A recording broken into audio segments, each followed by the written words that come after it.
Welcome back to the Gnostic Informant, and today you are about to attain true gnosis. And today I'm joined by Rav Tovia Singer, who I'm a big fan of, who I've been watching for some time now.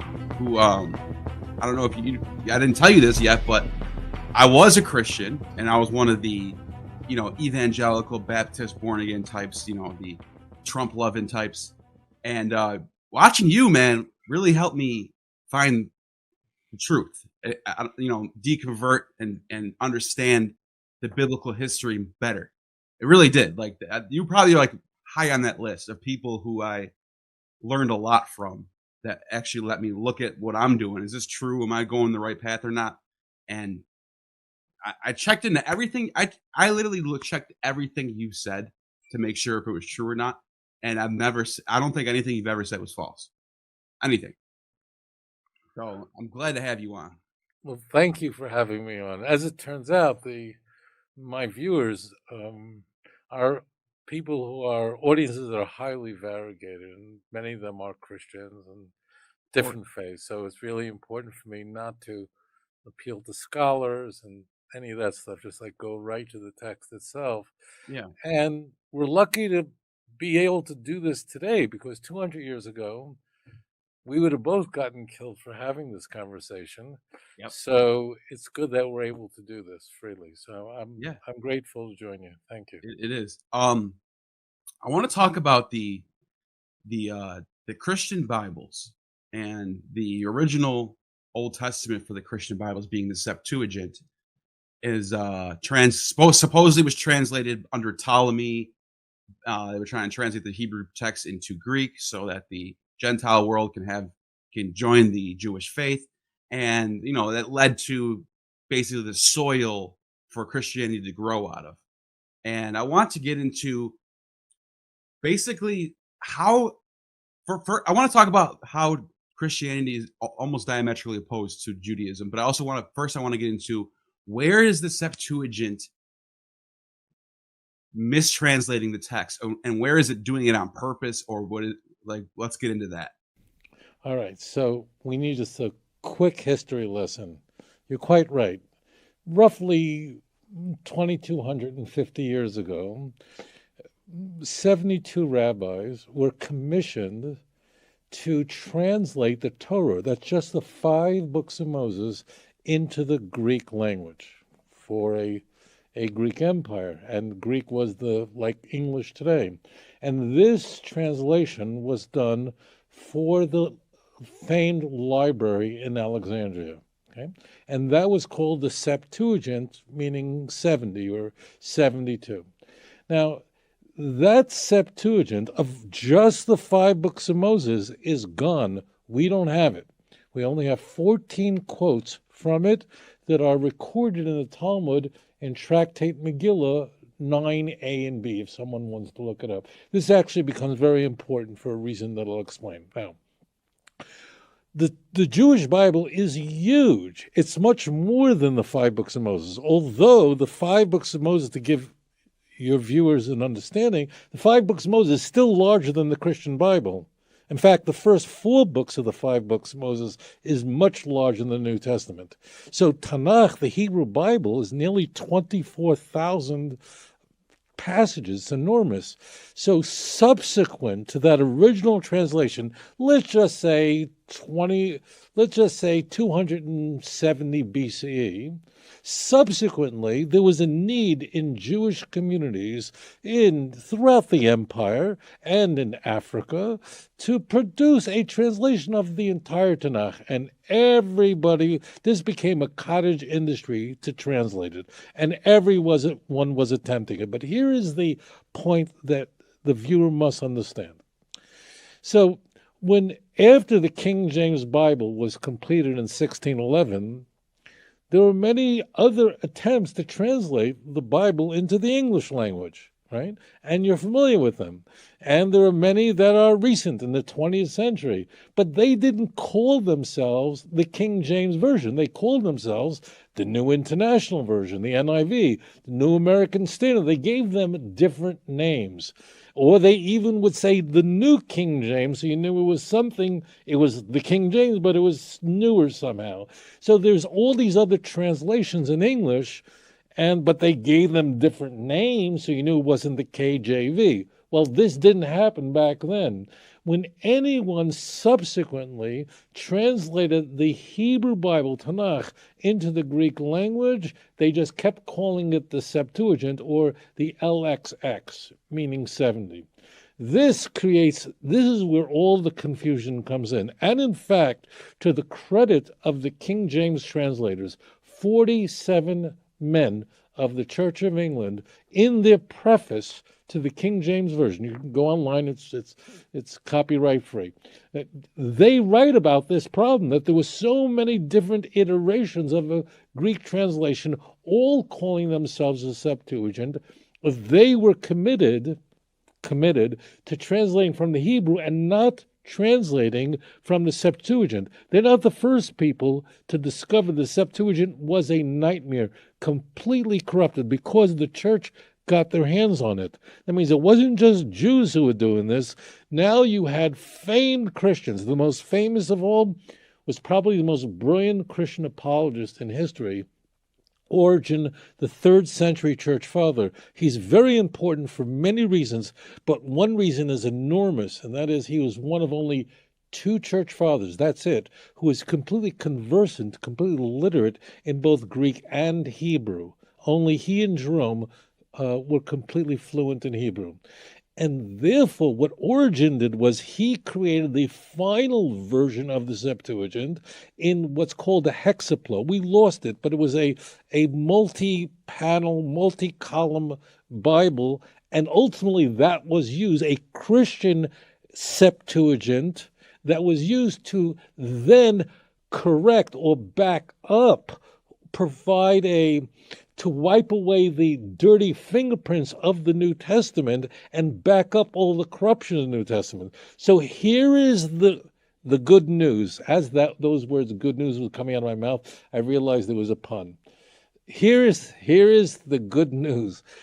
The good news is that the writers of the New Testament did not use the Septuagint in order to create their translation. You're going to get that from your professors, either because they're evangelical fundamentalist Christians or because this is just standard fare this is what their professors are taught. This is how they're all quoting the Septuagint. There is not a single place in the Christian Bible where we are told that the Septuagint is being quoted. The Septuagint is not even mentioned. Moreover, in Luke 4:18 as an example, when Jesus, we're told, is reading from the prophets in a synagogue on Sabbath in Nazareth, he's reading from a Hebrew scroll.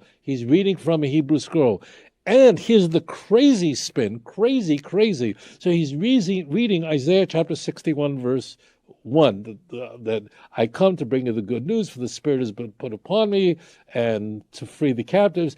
And there's an insert in there, because Luke needs Jesus to say, to heal the blind, to provide sight to the blind. Because Jesus is doing many miracles in the Gospels, but the big one, there are a lot of them, but the big one we should find all over the place is Jesus is healing blind people. So he actually inserts in healing the blind. This is really big because throughout Tanakh, there is not one mention of the Messiah performing any miracles. And the Septuagint, therefore, in Isaiah chapter 61, on the Septuagint, you'll find healing the blind, giving sight to the blind, in order to comport with the scam in Luke chapter 4, verse 18, but it's not in the Hebrew. It doesn't exist. So that's just, I'm giving you, the viewer, a shocking example. So when people say that the New Testament authors were quoting the Septuagint, ask, show me the evidence for it. What's then going to happen is they're going to say, Well, open up the Septuagint. The Septuagint agrees with the New Testament, but the Septuagint was written later. Our version of the Septuagint that you can buy on Amazon, on Kindle or in hardcover, that Septuagint is a product of the church. And so it's the other way around. You could not possibly have, but Mark Twain could not have copied Barbara Tuchman. It's the other way around. Origen was adjusting his Greek translation to comport, to back up, to bolster the filthy corruptions found in the Christian Bible. That must have sounded really offensive to a Christian, but I say it because you got to know. What am I going to tell you? I can't make up stuff. The reason why I wanted to interject, though, I want to ask you this because what you're saying makes perfect sense. Like if you're a crime investigator and you're looking at this, everything that's quoted in the New Testament seems to match the current Septuagint. I use air quotes. But the question is, like, if what you're saying is true, and they actually retranslated the Septuagint later times to fit the New Testament, what is Luke quoting from? Luke isn't quoting from someone. You see, we want to believe that people are honest to some degree as we are. And because you and I, what we're doing is we're projecting, because you and I would not run a scam. Presumably, you and I would not, would never write a lie, and as though it's true, we then impose it onto others. And then we wind up encountering people who actually are not honest. Now, one caveat, of course, we don't know who wrote the book of Luke, but it is unlikely that Luke and Matthew were these two scheming geniuses who just came up with this stuff. Because, in fact, Luke 4 is an L source. It's not to be found in the other Gospels, and there are many M sources. These were oral traditions that were developing in the Greco-Roman world, not only in the land of Israel, but in the surrounding areas in Rome, and they developed over time. Remember, from the time of the crucifixion, let's just say that occurred in 30, to the time the book of Luke was written, that's 40 years, 45 years. That's an enormous amount of time in the ancient world. So Luke is then gathering oral traditions, as is Matthew. They're both using Mark. They have Mark in front of them. Both of them will almost copy Mark, all 600, not all, but almost all 679 passages of Mark. And then they'll make adjustments because Mark is awkward. They have another source which did not survive, and that's called the source. It's a Q source. It's a Q, so we don't have the Q source. It only survives through Matthew and Luke, and those are less than 300 passages that are common to Matthew and Luke, but don't appear in Mark. So they had that. But then they had other traditions. So these stories were oral traditions running around, and they then, whoever wrote it in the sense that we have it today. Now, we don't, by the way, don't have a copy of the book of Luke for 200 years after it was written. It's not like we have a first century copy. Our earliest complete manuscript of the book of Luke is 4th century. Codex Sinaiticus. That's the oldest. We're talking hundreds of years after the book of Luke was written. How we date Luke and Acts is a different matter, but this is end of 1st century, but we have no manuscripts in the 1st century. I believe we have 12 fragments from the 2nd century. Fragments, very, very little. Until we start to see any, the 3rd and then the 4th century, of course, we have more because we have the major codices. What's happened here is these authors, these are editors who are collecting, accumulating information, then sewing it together in their versions of the Gospels. That's why we find common material and material that's completely different, L, M, and so on. So that's actually a good point, because do you think, like, let's say whoever wrote Mark or Q, the earliest versions, do you think that because it's funny, because you ever seen a movie where someone's at a job interview, it's like a comedy, and they're being asked questions that they don't know the answers, they're looking around the room, and whatever they see, they'll be like, oh, and they see a picture of a car, they'll be like, oh, I worked on cars, or something like that. You know what I'm talking about? They have no idea, but they're looking around for answers. That seems like what the New Testament is. It seems like every passage is being taken from the Old Testament from somewhere. For example, Jesus being sold for 30 shekels. Well, you see that in Joseph being sold. He's sold by Judah. Jesus is sold by Judas. the entire New Testament is sort of these little mini allegories of the Old Testament. And that, the reason, and I think what I'm getting at, the question I'm getting towards is, did the original writers of Q or Mark, did they have fragmentary scrolls? Did they have a Bible? Did they have an Old Testament? What was their source, basically, is what I'm trying to get at. So Q is a very different type of book than the book of Mark, because Q is sayings of Jesus.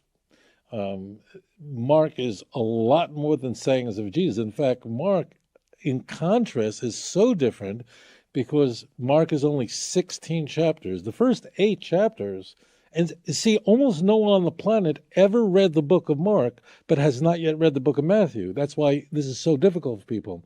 So when everyone gets to Mark, they've read Matthew, and they just seem to see Matthew in Mark, and they just fill it in because they are similar.